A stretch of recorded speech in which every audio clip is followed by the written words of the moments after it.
YouTube channel. ठीक है जी, आज हम स्टार्ट करने वाले हैं चैप्टर 9 जो कि है क्लास 12 का, जिसका नाम है strategies for enhancement in food production. ठीक है, बहुत ज़्यादा इंपॉर्टेंट चैप्टर है। बहुत सारे क्वेश्चंस यहाँ से बनते हैं डायरेक्टली और इनडायरेक्टली, मैं आपको बताऊँगा अच्छे से। एनिमल हस्बेंड्री और बहुत सारी चीज़ें हैं इसमें। ठीक है, सो प्लांट ब्रीडिंग भी है, तो बहुत सारे टॉपिक कवर करेंगे एक साथ में।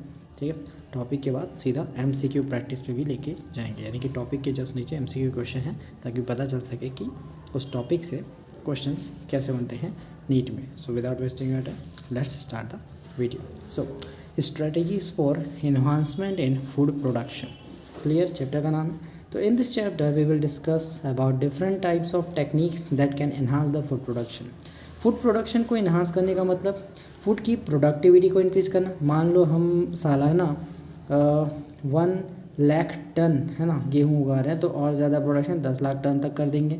ठीक है, तो इस टाइप से कौन सी स्ट्रेटजीज से हम फूड की प्रोडक्शन को इन्हांस कर सकते हैं, प्रोडक्टिविटी को बढ़ा सकते हैं, उसके बारे में हम पढ़ेंगे।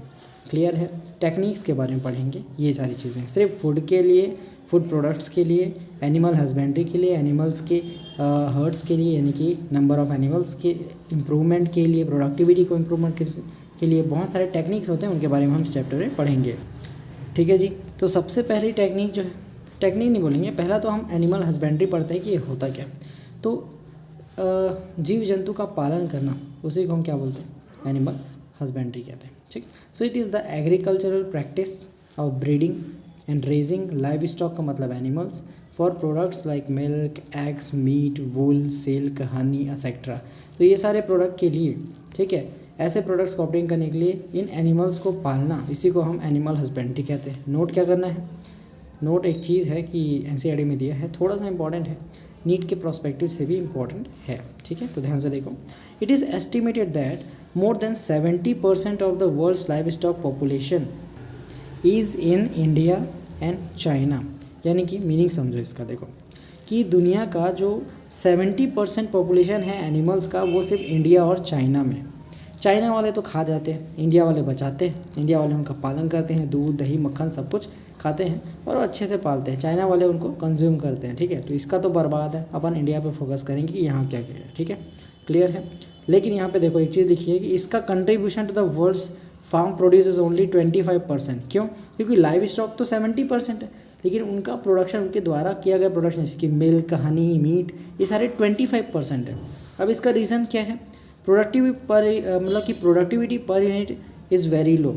ठीक है, इसका रीज़न है प्रॉपर उसका इन्हांसमेंट नहीं होना, प्रॉपर केयर नहीं होना उन चीज़ों का, उन एनिमल्स का, हर्ड्स का।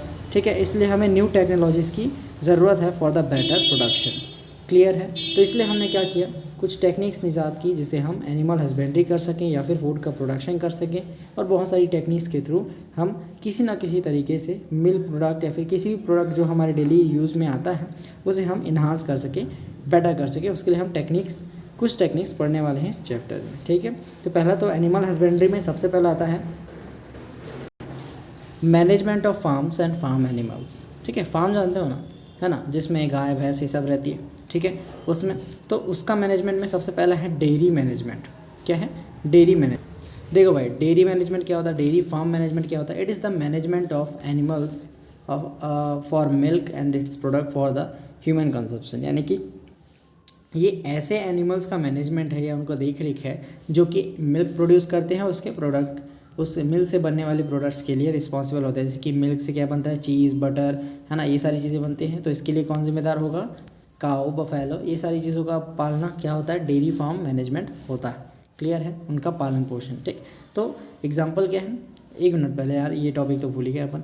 The aim of dairy farming is to improve the quality of milk and increase the yield of animals. यानी कि डेयरी फार्मिंग का मेन एम क्या है कि मिल्क के प्रोडक्शन को इंक्रीज़ करना, ठीक है, क्वालिटी को इंक्रीज़ करना और एनिमल्स की यील्ड को इंक्रीज़ करना। यानी कि अगर एक गाय 2 बछड़े दे रही है तो उसको 10 बछड़े जनने की कैपेसिटी प्रोवाइड करना, या फिर अगर वो 2 बच्चे दे रही है जो कि कमज़ोर हैं तो एकदम स्ट्रॉन्ग बच्चे प्रोड्यूस करे, ऐसा उसको, उसकी प्रोडक्टिविटी को हम इंक्रीज़ करेंगे। इसी को हम डेयरी फार्म मैनेजमेंट में इंक्लूड करेंगे। क्लियर है? चलो जी, अब इम्पॉर्टेंट स्टेप से पहले ये एग्जांपल देखो। All milk producing animals like cow, sheep, buffalo, है ना, इसको काऊ कैटल कहते हैं, ये सारे डेयरी फार्म के अंदर आ जाएंगे। ठीक है, अब इंपॉर्टेंट स्टेप्स देखते हैं डेयरी मैनेजमेंट के लिए हमें क्या करना होता है। तो पहला, good quality food should be feeded to cattle, यानी कि डेयरी मैनेजमेंट के लिए सबसे पहला स्टेप जो है कि हमें गाय को अच्छा खाना देना होगा, अच्छी क्वालिटी का। Second point, cleanliness and hygiene should be maintained, यानी कि शेल्टर, जैसे हम अपने घर को झाड़ू पोछा ये सब करते हैं ना, साफ़ सुथरा रखते हैं, वैसे ही गाय के घर को, है ना, गौशाला को क्लीनलीनेस अच्छे से मेंटेन करना है और हाइजीन प्रॉपर साफ़ सफाई मेंटेन करनी है। ठीक, तीसरा point, when needed veterinary doctor को हमें कंसल्ट करना है ताकि वो उसका चेकअप कर सके।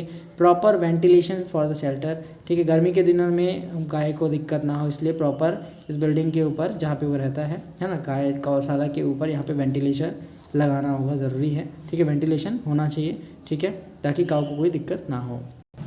पांचवा पॉइंट जो कि बहुत ज़्यादा इम्पॉर्टेंट है, improved breed of cattle is like Jersey should be domesticated, यानी कि जर्सी गाय क्या है, बहुत ज़्यादा दूध देती है। ठीक है, तो ऐसे गाय को या ऐसे वैरायटी को काऊ के उसको हमें क्या करना चाहिए, डोमेस्टिकेट करना चाहिए या फिर डेयरी फार्म मैनेजमेंट में उनको इंक्लूड करना चाहिए ताकि ज़्यादा से ज़्यादा मिल्क का प्रोडक्शन हो सके। सेकेंड जो एनिमल हस्बेंड्री में आता है वो है पोल्ट्री फार्मिंग। क्या है पोल्ट्री फार्मिंग, यानी कि पोल्ट्री फार्म मैनेजमेंट मतलब मुर्गी, है ना, मुर्गी की वो होता है ना, मुर्गी फार्म जो होता है मतलब मुर्गी का पालन, मुर्गी पालन को हम पोल्ट्री फार्म मैनेजमेंट कहते हैं। तो इसके अंदर क्या होता है, it is a management of birds in which birds are domesticated feeded used for the eggs and meat, यानी कि ऐसे बर्ड्स को हम डोमेस्टिकेट करते हैं, ऐसे बर्ड्स को फीड करते हैं, मैनेज करते हैं जो कि एग देती है या जिनसे मीट मिलता है। अब ऐसे कौन कौन से बर्ड्स हैं, तो चिकन, ठीक है, डक्स, टर्की एंड गीस, ये 4 ऐसे बर्ड्स हैं जो कि मेनली एग और मीट के लिए यूज़ किए जाते हैं। तो नीट में क्वेश्चन पूछ सकता है, which of the following is not used in the poultry farm management. तो ये चारों में से 3 ऑप्शन दिए जाएंगे, एक ऑड रहेगा, ठीक है, उसको टिक करना है, आपका आंसर आ जाएगा। क्लियर है, तो इस टाइप से क्वेश्चन भी पूछ सकते हैं, तो बता दिया मैं। नोट क्या करना है, improved breed of chicken is leghorn. ठीक है, जैसे मैंने बताया कि जो जर्सी गाय है वो हाइब्रिड नहीं है, सॉरी, इम्प्रूव्ड वैरायटी है, या फिर बोल सकते हो कि एक सुपीरियर वैरायटी जिसे बोलते हैं ना गाय की, वो जर्सी है जो कि ज़्यादा दूध देती है। क्लियर है, तो वैसे ही एक सुपीरियर वैरायटी होती है चिकन्स की जिसे हम लेघॉर्न कहते हैं। कड़कनाथ, लेघॉर्न बहुत सारे होते हैं, ठीक है, इंडियन ब्रीड भी होते हैं। जो इम्प्रूव ब्रीड या फिर बोल सकते हो सुपीरियर ब्रीड जो होते हैं, जिनका मीट जो होता है बहुत ही ज़्यादा प्रोटीनिशियस होता है, प्लस वो हेल्थ के लिए बहुत ही बेहतर होता है, बेनिफिशियल होता है, जल्दी पच भी जाता है और बहुत ज़्यादा प्रोटीन कंटेंट भी उसमें रहता है। ठीक है, समझ रहे हो आप। तो improved breed of chicken is leghorn, improved breed of cattle is Jersey. Clear है, एकदम सिंपल है। अब देखो आगे हम एनिमल ब्रीडिंग पढ़ेंगे। देखो एनिमल ब्रीडिंग क्या होता है, हमने क्या पढ़ा अभी, एनिमल की हस्बेंड्री मतलब हस्बैंड का मतलब क्या होता है, घरेलू, है ना, घरेलू, घर का कुत्ता मान लो, ठीक है, सीरियसली मत लेना। हस्बेंड्री मतलब क्या होता है, किसी चीज़ को मैनेज करना या फिर डोमेस्टिकेट करना, उसको हस्बेंड्री कहते हैं। ठीक है, एनिमल हस्बेंड्री में हमने वो सब पढ़ा, पोल्ट्री फार्मिंग पढ़ा, डेयरी फार्मिंग पढ़ा, वही दोनों इंपॉर्टेंट है। अब आगे हम एनिमल की ब्रीडिंग पढ़ते हैं। देखो क्या होता है कि कभी कभी कुछ ये सुपीरियर वैरायटी है, मान लो एक गाय है जिसने 2 बच्चे दिए, दोनों बुल्स जो हैं मतलब जो मेल है, मेल जो बुल है ना, मेल गाय है, तो ये दोनों क्या है, वीक है, बहुत वीक है। ठीक है, एक इसमें से फीमेल गाय है, एक मेल गाय है, तो फीमेल जो वाली गाय है ना उसको हम सुपीरियर बुल से मेट कराएंगे ताकि इनका बच्चा सुपीरियर पैदा हो। ठीक है, तो इसी को हम ब्रीडिंग कहते हैं, ब्रीडिंग, एनिमल ब्रीडिंग कहते हैं। क्यों, इसका एम क्या होता है, एक सुपीरियर पेरेंट को इन्फीरियर पेरेंट या फिर दोनों सुपीरियर पेरेंट से एक सुपीरियर वैरायटी या फिर नया ऑफस्प्रिंग जो कि सुपीरियर हो, है ना, अच्छा क्वालिटी का हो, बहुत ज़्यादा मिल्क दे, ठीक है, जो कि बहुत ज़्यादा ऊंचा हो। अगर आप बुल की बात करो, मेल पैदा हुआ तो बहुत ज़्यादा टॉल हो, ठीक है, बहुत स्ट्रॉन्ग हो, ओके, और बहुत ज़्यादा सीमेन क्वांटिटी उसमें हो। ठीक है, और अगर आप फीमेल की बात करते हो काऊ की तो बहुत ज़्यादा मिल्क प्रोड्यूसिंग हो। क्लियर है, ऐसे अच्छे ब्रीड्स को, हायर ब्रीड्स को, सुपीरियर ब्रीड्स को प्रोड्यूस करना ही एनिमल ब्रीडिंग का मेन एम होता है। क्लियर है, ये एक था ओवरव्यू। अब डीप में पढ़ते हैं कि एनिमल ब्रीडिंग होता क्या है। नीट के लिए बहुत ज़्यादा इंपॉर्टेंट है कि इससे ही क्वेश्चन सबसे ज़्यादा पूछे जाते हैं। क्लियर है, तो it's aim to increase the yield of animals and improve the desirable qualities of product. Desirable qualities what, कि हमें सुपीरियर प्रोजेनिस चाहिए, सुपीरियर काउ, सुपीरियर बुल चाहिए, तो ये डिज़ायर्ड है हमारी क्वालिटी, ठीक है। इम्प्रूव्ड वैरायटी चाहिए, मतलब ज़्यादा मिल्क देनी चाहिए भैया, तो ये इम्प्रूव्ड क्वालिटी हमको चाहिए। तो इसका एम समझ आ गया, बता चुका हूँ। अब देखो एनिमल ब्रीडिंग पढ़ रहे हैं, तो ब्रीड का मतलब क्या होता है ना, ब्रीड का क्या मतलब होता है वो देखो। तो group of animals related by the descent and similar in most of the characters like general appearance, size, features, etc. is called a breed। मतलब कि एक एनिमल का ग्रुप जो कि रिलेटेड होता है एक दूसरे से, यानी कि सेम स्पेसिस का होगा, और बहुत सारे कैरेक्टर्स यानी कि जनरल अपीयरेंस हो गया, साइज हो गया, फीचर्स हो गया, ये सारे सेम हो गए, तो उसे हम ब्रीड कहेंगे। क्लियर है? इतना ज़्यादा समझ नहीं आ रहा तो समझ लो, same species is called breed. Clear? समझ रहे हो? सब स्पेसिस भी नहीं बोल रहा हूँ, सेम स्पेसिस, ठीक है। सेम स्पीसीज, सब स्पीसीज तो अलग हो जाएगा, थोड़ा उसका कॉन्सेप्ट अलग है, मैं आगे बताऊंगा। आउट क्रॉसिंग में आएगा, आउट ब्रीडिंग में आएगा, ठीक है, तो उसको आगे पढ़ेंगे। तो ब्रीडिंग क्या होता है भाई, देखो ब्रीड पढ़ लिया। अब ब्रीड्स के बीच में मीटिंग होती है, क्रॉसिंग होती है, सेक्सुअल रिप्रोडक्शन होता है, उसी को हम ब्रीडिंग कहते हैं, ठीक है। तो इस टर्म में देख लो, ब्रीडिंग मीन्स मीटिंग या crossing of two individual to produce new progeny. It has two types, ठीक है। ब्रीडिंग के दो टाइप्स हैं, एक इन ब्रीडिंग, एक आउट ब्रीडिंग। क्लियर? तो breeding between animals of same breed means same species, okay. Clear है?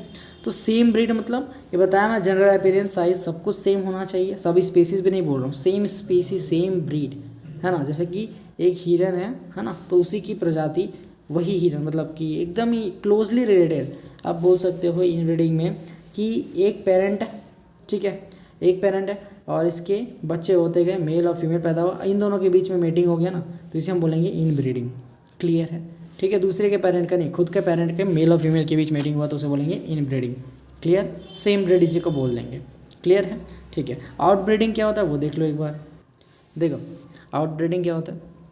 आउट ब्रीडिंग, ब्रीडिंग और crossing between the different breed animals. अब इसमें सब स्पीसीज आ सकता है, ठीक है, और दूसरा स्पीसीज भी आ सकता है। हम बताएंगे इसके कुछ 3 टाइप्स हैं, ठीक है।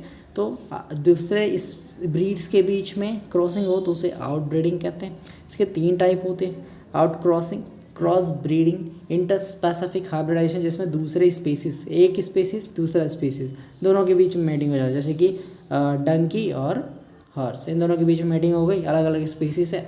इंटरस्पेसिफिक हाइब्रिडाइजेशन, क्रॉस ब्रीडिंग अलग कॉन्सेप्ट है। आउट क्रॉसिंग यानी कि अलग अलग जनरेशन, है ना, यानी कि 4 से 6 जनरेशन तक उनका कोई मेल नहीं होना चाहिए, अलग अलग पेरेंट्स होने चाहिए, तब उनका क्रॉस होगा तो उसे आउट क्रॉसिंग कहते हैं, ठीक है। क्रॉस ब्रीडिंग में सेम नहीं, डिफरेंट ब्रीड होगा सेम स्पीसीज का, मतलब सब स्पीसीज। क्लियर है? यानी कि दूसरा ब्रीड का मतलब स्पीसीज बताया था मैंने, सब स्पीसीज मान लो, ठीक है। तो सेम सब स्पीसीज में होता है तो क्या होता है, ब्रीडिंग, इन ब्रीडिंग था। और क्रॉस ब्रीडिंग बोल रहे हो तो सब स्पीसीज मतलब सेम स्पीसीज के 2 अलग अलग ब्रीड, है ना। स्पीसीज के अंदर सब स्पीसीज आता है ना, बताया था मैं आपको, सेकंड चैप्टर जो है 11th का, है ना, या फर्स्ट चैप्टर में भी बताया था, है ना। पोटैटो वगैरह के बारे में थोड़ा फैमिली वगैरह बताया था ना, तो उस समय बताया था, ठीक है। तो अभी इनब्रीडिंग का डिटेल में देख लेते हैं, ठीक है। ओवरव्यू ऐसे दे दिया ना, तो इनब्रीडिंग को क्लियर से पढ़ते हैं, उसके बाद आउटब्रीडिंग भी देख लेंगे, अगले वीडियो में ही जाएगा वो, तो पहले इनब्रीडिंग देखते हैं। तो इनब्रीडिंग क्या होता है, it refers to the mating of more closely related individuals like same breed, है ना, for 4 to 6 generations, 4 to 6 generations. मान लो ये परदादा, फिर दादा, फिर पप्पा, फिर बच्चा, तो ये क्या हो गया, 4 जनरेशन हुआ। इसका भी बच्चा हो ना तो 5वां जनरेशन हो जाएगा। तो ये है जनरेशन। तो 4 से 6 जनरेशन्स तक उनके सेम इंडिविजुअल होने चाहिए, तो उसे हम बोलेंगे, उनके बीच में क्रॉसिंग होती है तो उसे बोलेंगे हम क्या, इन ब्रीडिंग। यानी कि ये माता है, उससे क्या हो गया, 1 2 बच्चे हो गए, मेल और फीमेल, इन दोनों के बीच कटिंग मतलब की मेटिंग हो गई, उसको बोलेंगे इन ब्रीडिंग। क्लियर? समझ आया? देखो क्या होता है, अगर सुपीरियर मेल मेट किया सुपीरियर फीमेल के साथ, then progeny will be also superior. मैंने बताया था, अगर पप्पा अभी टॉल है, बहुत स्ट्रांग, मम्मी भी एकदम स्ट्रांग है, तो दोनों का बच्चा स्ट्रांग ही होगा ना। तो वही सुपीरियर चीज़ें हैं, superior male superior female mate करेंगे, सुपीरियर प्रोजेनी ऑब्टेन होगी। In case example, in case of cattle, superior cow वो होता है जो कि ज़्यादा मिल्क देती है, सुपीरियर बुल वो होता है जो कि सुपीरियर प्रोजेनी को जन्म देने के लिए अच्छा सीमेंट प्रोवाइड करे, ठीक है, ऐसा होता है। तो दोनों जब मिलते हैं तो एक सुपीरियर प्रोजेनी पैदा होती है। अब आगे हम इंपॉर्टेंस ऑफ ब्रीडिंग देखते हैं, वो भी नॉर्मल ब्रीडिंग नहीं, inbreeding, importance of inbreeding. Then इसके डिसएडवांटेज भी देखेंगे। एक ही डिसएडवांटेज है, वो है क्या, इन ब्रीडिंग डिप्रेशन बताऊंगा लास्ट, चौथा पॉइंट तो वही है यार। तो पहला पॉइंट देखो सबसे पहले कि इम्पोर्टेंस ऑफ इन ब्रीडिंग में। तो first, if there is a selection of superior male and superior female at each step then it increases the productivity of inbreed population. यानी कि रीज़न समझो, अगर सुपीरियर मेल सुपीरियर फीमेल के साथ met कर रहा है तो सुपीरियर प्रोजेनी ऑब्टेन होगी, जिसकी प्रोडक्टिविटी बहुत ज़्यादा हाई होगी, मतलब पॉपुलेशन बहुत जल्दी से बढ़ेगा, है ना। तो इन ब्रीड पॉपुलेशन में ये एक एडवांटेज है कि इंक्रीज़ होती है प्रोडक्टिविटी अगर सुपीरियर मेल और सुपीरियर फीमेल जो है वो मेट करते हैं। सारे के सारे चारों स्टेटमेंट इंपॉर्टेंट है नीट के लिए, ठीक है। Second point, inbreeding also help in the accumulation of superior genes and elimination of less desirable genes. अगर सुपीरियर मेल और सुपीरियर फीमेल मेट करेंगे तो सुपीरियर जीन्स का एक्यूमुलेशन होगा प्रोजेनी में। जैसे मैंने बताया था कि मान लो टॉल प्लांट और ड्वार्फ प्लांट मेट कर रहे हैं, या फिर ये भी टॉल है तो टी आएगा ना, है ना। तो इसमें क्या सुपीरियर जीन्स आ गए, टी वाला, है ना। मेंडेलियन डिसऑर्डर, मेंडेलियन में चैप्टर में पढ़ाया था ना आपको वैसा। तो सुपीरियर जो जीन्स होते हैं वो एक्यूमुलेट होते हैं, और लेस डिज़ायरेबल जीन्स जैसे कि टी वाला ना हट गया था ना, तो टी वाला एकदम डोमिनेट हो गया था, टॉल हो गया था प्लांट, वैसे ही लेस डिज़ायरेबल जीन्स जो है वो एलिमिनेट हो जाएगा और सुपीरियर जीन्स एक्यूमुलेट हो जाएंगे। तो नीट का ये डायरेक्ट क्वेश्चन है, नीट में आया है, ये भी नीट में आया है, ये भी नीट में है और ये भी नीट में आया है, चारों स्टेटमेंट नीट के हैं, ठीक है जी। तो थर्ड पॉइंट एकदम सिंपल था, सेकेंड पॉइंट सिंपल था, थर्ड पॉइंट देखते हैं। Inbreeding increases homozygosity, that is inbreeding is necessary if we want to evolve pure line in any animal, just like pea plant in Mendelian experiment. हमने पढ़ा था कि P plant में ना हमने क्या किया था, सिंगल सॉरी देखो एक बना था, देखो टी बना था F1 जनरेशन में, तो उसको सेल्फ क्रॉसिंग कराया था, है ना। तो फिर क्या बना था, उसका प्योर लाइन बना था, ठीक है। होमोजाइगस इंडिविजुअल्स बने थे, ठीक है। मान लो टॉल के साथ टॉल ही कराया तो प्रोजेनी भी टॉल पैदा होंगे, ठीक है। तो प्योर लाइन बन गया, सारे के सारे जनरेशन के एकदम टॉल हो गए, तो इसको प्योर लाइन बोलते हैं, होमोजाइगोसिटी कहते हैं। Just like this homozygous individuals पैदा होंगे, ठीक है। तो इनब्रीडिंग का सबसे बड़ा फ़ायदा क्या है, या फिर बोल सकते हो एक इंपॉर्टेंस क्या है कि इसमें होमोजाइगोसिटी प्रोड्यूस होती है, that is inbreeding is necessary if you want to evolve pure line in any animal just like pea plant in Mendelian experiment. ये भी नीट का क्वेश्चन है। अब सबसे इम्पॉर्टेंट जो कि नीट 2021 और 2 में आया है, जो कि आपके लिए बहुत इंपॉर्टेंट है 2023 और आगे आने वाली नीट के लिए, तो वो है कंटिन्यूड इन ब्रीडिंग, है ना। ये डिसएडवांटेज है इन ब्रीडिंग का, continued in breeding specially close breeding usually reduces fertility and productivity, this is called in breeding depression. देखो सपोज करो कोई मेल है और एक फ़ीमेल है, तो ये मेल इसके साथ मेट किया, फीमेल को बच्चे हुए बहुत सारे, फिर से उसी फीमेल के साथ मीटिंग हुई, फिर से उसने बच्चे दिए, है ना। पहले में उसने 3 बच्चे दिए थे, दूसरी बार में उसने 2 बच्चे दिए, तीसरी बार में उसने सिर्फ 1 बच्चा दिया, तीसरी बार में उसने कितना बच्चा दिया, काऊ ने 1 बच्चा दिया, ठीक है। तो इससे क्या हो रही है, प्रोडक्टिविटी डिक्रीज़ हो रही है। क्यों, रीज़न है कि जो फीमेल है उसकी प्रोडक्टिविटी धीरे धीरे घट गई, क्योंकि एक ही फीमेल के साथ बार बार मेटिंग हो रही है, उससे बच्चे पैदा हो रहे हैं, ठीक है। तो 3, 2, 1 ऐसे बच्चे डिक्रीज़ हो रहे हैं लगातार, तो प्रोडक्टिविटी धीरे धीरे डिक्रीज़ होती है। यानी कि कंटिन्यू अगर इन ब्रीडिंग करेंगे क्लोज रिलेटिव के बीच में क्लोज ब्रीडिंग करेंगे तो उससे इन ब्रीडिंग डिप्रेशन यानी कि फर्टिलिटी रिड्यूस होगी, प्रोडक्टिविटी रिड्यूस होगी, जिसके कारण इन ब्रीडिंग डिप्रेशन आएगा। इन ब्रीडिंग डिप्रेशन का मतलब होता है कि कंटिन्यूड इन ब्रीडिंग के कारण फर्टिलिटी और प्रोडक्टिविटी में गिरावट आना, इसको इनब्रीडिंग डिप्रेशन कहते हैं। टू ओवरकम दिस क्या करते हैं, सिंगल आउट क्रॉस का मतलब होता है डिफरेंट जनरेशन, 4 to 6 जनरेशन तक जिसके सेम एंसेस्टर नहीं होते उनको मेट करा देते हैं। तो सिंगल आउट क्रॉस जो होता है वो इनब्रीडिंग डिप्रेशन से बचा सकता है, ठीक है। तो नोट क्या करना है, for solving the problem of inbreeding depression selected animals of the breeding population should be mated with unrelated superior animals of the same breed। यानी कि देखो सेम ब्रीड के सुपीरियर एनिमल जो कि अनरिलेटेड है, सपोज करो एक परिवार है उसके 6 जनरेशन्स हो गए, दूसरा परिवार जिसके सेम जनरेशन्स 6 जनरेशन्स हो गए, 4 से 6 जनरेशन अलग हो गए, ठीक है।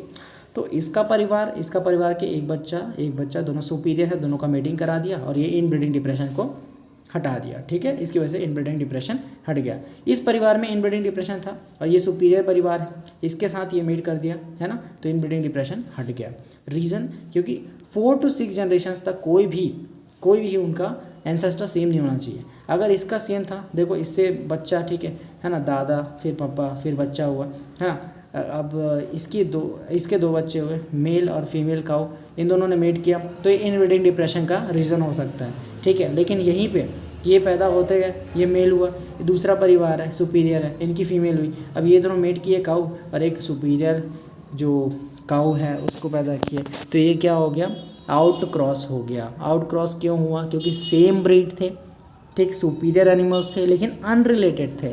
रिलेटेड क्या होता है, 4 to 6 जनरेशन्स तक उनके सेम एंसेस्टर होते हैं, परदादा सबके सेम होंगे, ठीक है। लेकिन अगर अनरिलेटेड हो गए तो 4 to 6 जनरेशन्स तक उनके कोई भी सेम एंसेस्टर नहीं होने चाहिए, उसे हम unrelated superior animals of same breed कहते हैं। ऐसे एनिमल्स अगर ब्रीड करते हैं तो उसे हम आउट क्रॉस कहते हैं, ठीक है, आउट क्रॉस कहते हैं। और उसकी वजह से इन ब्रीडिंग डिप्रेशन को हम मात दे सकते हैं, यानी कि selected animals of breeding population should be mated with the unrelated superior animals of the same breed to overcome the inbreeding depression. Clear है, नीट में ये क्वेश्चन आ सकता है। नीट में डायरेक्ट ये क्वेश्चन आया था कि a single outcross often helps to overcome the inbreeding depression. How to overcome the inbreeding depression? To solve it, a single outcross can be done to overcome the inbreeding depression, just like, मतलब बहुत simple है, NEET में direct question आया है। अब हम अगले video में आउट ब्रीडिंग को डिटेल में पढ़ेंगे, क्योंकि वीडियो ऑलरेडी लंबी हो चुकी है। कोई डाउट है तो कमेंट कर देना। चैप्टर बहुत प्यारा है, बहुत सारे क्वेश्चन आते हैं, आगे क्वेश्चन भी दिखाएंगे एमसीक्यू आपको, ठीक है। कोई डाउट है तो कमेंट कर देना, ठीक है। मिलते हैं वीडियो में, तब तक के लिए जय हिंद जय भारत।